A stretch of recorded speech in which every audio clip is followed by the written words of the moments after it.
For most everyone taking this course, the eventual destination for your app is the iTunes App Store. And the best way to see what users really want is to check out the most popular apps in the App Store and see what's there. So we'll start with the App Starter Kit.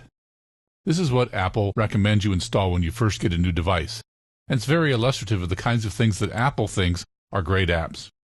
For example, Apple provides an Apple Store app for buying Apple devices and accessories. They've also highlighted Evernote, and Facebook, and Flipboard, and Hipstamatic, and Instagram, the kinds of apps that really take advantage of iOS devices either based on their visual design or their incredible utility to the end user. And while many apps can exist only on your iOS device, one of the things common to almost all the apps in the App Starter Kit is that they connect up to a back-end service. So think about that when you're designing your app.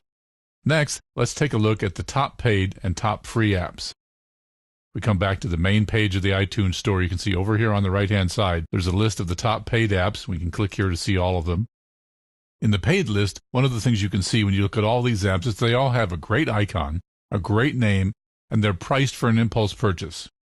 When you think about your app, it's important to keep these kinds of things in mind right from the very beginning. Now let's go take a look at the free list. When we look at the top free apps, you can see that there are things like YouTube, the Apple Podcasts app, Flashlight, Instagram, and the always popular Find My Friends and Find My iPhone. Again, even for free apps, the icon and the name of the app are crucial design things you need to be thinking about up front. And while some apps are for consuming content such as the YouTube app or the Podcasts app, many others are designed to do one specific thing: record a message, turn on the LED so you can see where you're going, take a picture, or post a status update. So remember, when you're designing your app, most users use non-content consuming apps for 30 seconds or less, so make sure that your app is clean, easy to use, and beautiful.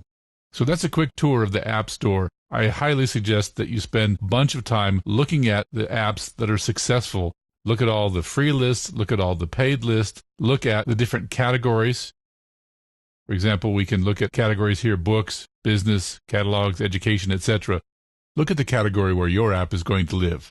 Look at the top paid apps in that category and the top free apps in that category, and try to figure out what's common about all of them so that your app has its greatest chance of success.